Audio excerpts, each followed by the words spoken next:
Istilah rumput tetangga terlihat jauh lebih hijau. Itu benar-benar berlaku padaku. Berawal dari kepindahan kami sekeluarga, istri dan dua orang anakku ke sebuah kompleks perumahan. Kami pindah karena kebetulan rumah tersebut dijual murah oleh pemiliknya. Selama ini kami masih tinggal di rumah kontrakan kecil.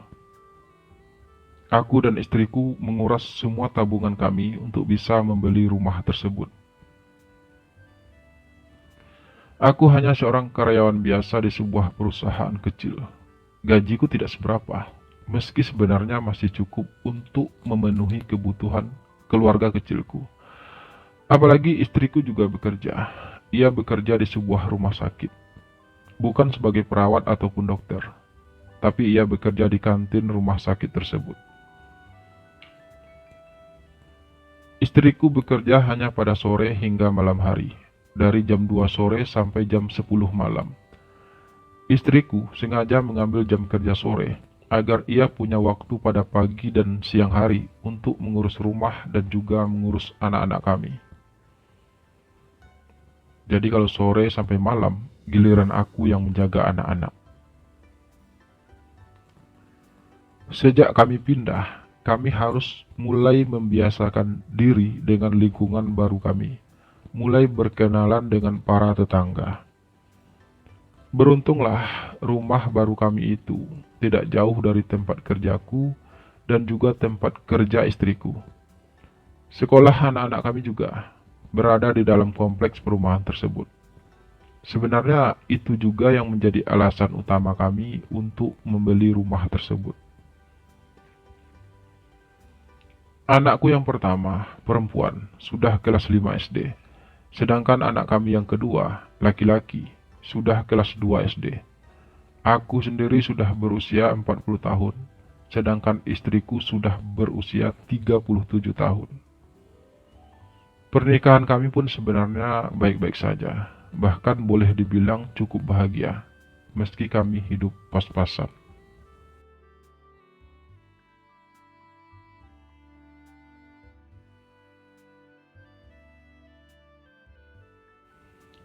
Di tempat tinggal baruku itu, ada sebuah keluarga yang rumahnya berdampingan dengan rumah kami. Dari yang aku ketahui, keluarga itu baru memiliki seorang anak, sekitar 8 tahun usianya. Sang suami bernama Yopi, adalah seorang satpam di sebuah bank. Sementara sang istri hanya seorang ibu rumah tangga biasa, namanya Rani. Namun begitu, Rani punya usaha jualan online untuk membantu pendapatan suaminya. Yopi, kalau aku perkirakan mungkin baru berusia sekitar 31 tahun, sedangkan Rani masih kelihatan muda, mungkin baru 28 tahun usianya. Kami memang nikah muda, Mas. Jelas Rani pada satu sore, ketika kami ngobrol di depan rumahnya. Kebetulan anakku yang bungsu sedang bermain bersama anaknya. Karena sering ngobrol, aku dan Rani pun menjadi dekat. Apalagi setiap sore aku selalu menemani anak-anakku bermain di depan rumah. Sementara Rani juga sering duduk-duduk di teras rumahnya saat sore hari sambil melihat anaknya bermain. Sebagai seorang satpam, Yopi memang bekerja secara bergantian. Kadang ia masuk kerja pagi dan pulang malam. Kadang ia masuk kerja malam dan pulang di pagi harinya. Sementara aku berangkat kerja pagi hari dan pulang sore harinya saat istriku sudah berangkat kerja. Biasanya sebelum aku pulang kerja, anak-anak bermain di rumah Rani. Setidaknya sejak kami pindah ke perumahan tersebut. Saat aku sudah pulang kerja, aku langsung menjemput anak-anakku di rumah Rani. Hal itu juga yang membuat aku dan Rani jadi cepat dekat dan akrab. Kedekatan dan keakraban kami ternyata diam-diam mampu menumbuhkan rasa nyaman dalam hatiku. Aku mulai mengagumi sosok Rani, karena jujur saja, jika dibandingkan dengan istriku, Rani memang lebih cantik. dan juga masih seksi. Apalagi Rani masih cukup muda. Selain itu, Rani juga baik, lembut, dan penuh perhatian. Dia juga memperlakukan anak-anakku dengan baik. Hal itu membuat aku semakin menyukainya. Aku jadi sering menghayalkan Rani. Aku semakin sering memikirkannya. Senyumnya yang ramah, matanya yang teduh, dan tubuhnya yang ramping dan indah. Semua itu benar-benar membuat aku menggilainya. Aku tahu, apa yang aku rasakan terhadap Rani adalah sebuah kesalahan. Namun aku tidak mampu untuk menolaknya. Rasa itu hadir begitu saja. Karena itu, pada suatu malam saat istriku belum pulang kerja, dan saat suami Rani juga masih kerja, serta saat anak-anak sudah tertidur, aku pun memberanikan diri untuk mendatangi rumah Rani. "Ada apa, Mas?" tanya Rani heran saat ia membukakan pintu untukku. "Anak-anak sakit?" tanya Rani lagi, melihat aku yang terbengong sesaat. Tadinya aku memang merasa berani untuk mengatakannya, namun saat sudah berhadapan langsung dengan Rani, tiba-tiba nyaliku ciut. Tapi aku sudah terlanjur datang ke sini. Aku juga sudah tidak bisa menahan perasaanku lagi. Aku, aku boleh masuk? Tanyaku akhirnya, meski dengan suara bergetar. "Maaf mas, tapi suamiku tidak sedang di rumah. Sebenarnya ada apa mas?" balas Rani. Aku, aku suka sama kamu Rani. Sudah lama aku merasakan hal tersebut.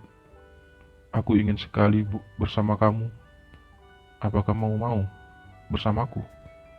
Suaraku benar-benar bergetar mengatakannya.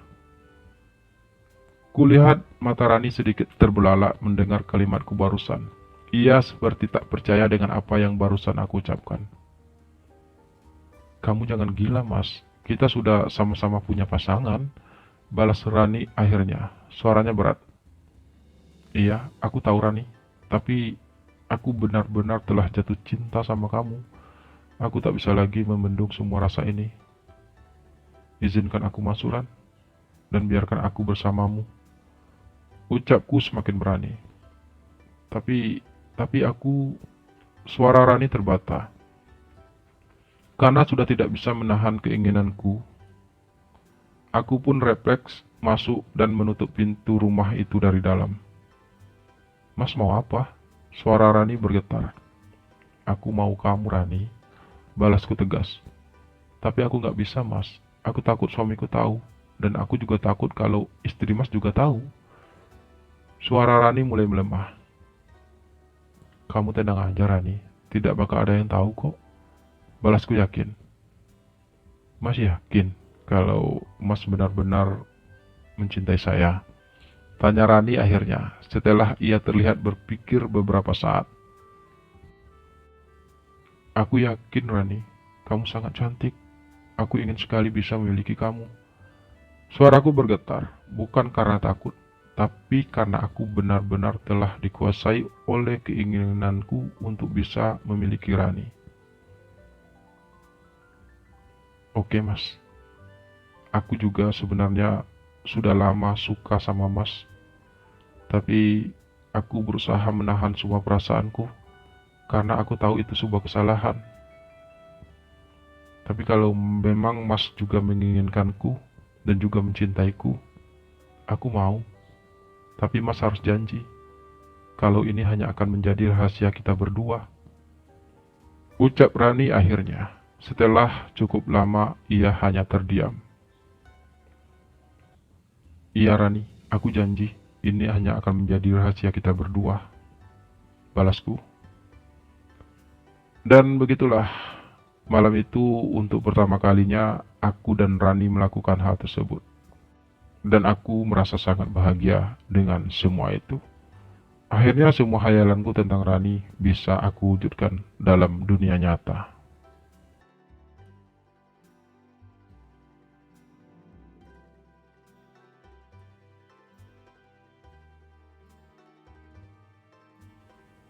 Sejak malam itulah, aku dan Rani pun jadi punya hubungan khusus. Hubungan rahasia yang hanya kami berdua yang tahu. Kami selalu mencari-cari kesempatan untuk bisa menghabiskan waktu berdua. Apalagi istriku dan juga suami Rani memang hampir setiap malam tidak berada di rumah. Jadi kesempatan itu kami gunakan dengan sebaik-baiknya untuk kami bisa menghabiskan waktu bersama. Hubunganku dan Rani telah mampu menumbuhkan semangat baru dalam hatiku. Aku jadi punya tujuan baru dalam hidup. Aku sangat bahagia dengan semua itu. Demikian juga Rani. Namun, kami harus mampu bersikap biasa saja saat di depan pasangan kami masing-masing. Sampai akhirnya, hubungan kami pun terbongkar. Biar bagaimanapun, sepandai apapun kami menyimpan bangkai, pada akhirnya akan tercium juga. Setelah semua itu terbongkar, aku dan istriku akhirnya bercerai. Rani dan suaminya juga bercerai. Kehidupan rumah tangga kami jadi berantakan. Kami juga tidak bisa bersatu, karena Rani memilih untuk pergi meninggalkanku. Dia memilih untuk pulang ke kampung halamannya dengan membawa anaknya. Sementara Yopi memilih untuk pergi dari tempat tersebut dan entah pindah kemana. Aku tahu Yopi pasti sangat kecewa dengan semua itu. Dan istriku sendiri memilih untuk kembali kepada orang tuanya dengan membawa kedua anak-anak kami. Tinggallah aku sendirian di rumah itu, merasa kesepian, merasa bersalah, merasa penuh penyesalan. Tapi semua sudah terjadi. Aku tidak bisa berbuat apa-apa saat ini. Hidup yang aku jalani adalah takdir yang telah ditentukan untukku. Aku tahu aku salah. Aku tahu aku bodoh. Tapi aku hanya manusia biasa. Aku tidak bisa menolak apapun yang datang dalam kehidupanku. Tapi setidaknya, itu semua cukup menjadi pelajaran dan menambah pengalaman dalam hidupku. Aku hanya berharap semoga kedepannya aku bisa lebih baik. Aku hanya berharap semoga kehidupanku juga akan lebih baik. Dan harapanku satu-satunya saat ini hanyalah semoga istri dan anak-anakku mau memaafkanku dan semoga mereka mau kembali lagi bersamaku, memulai hidup kami yang baru. Ya, semoga saja.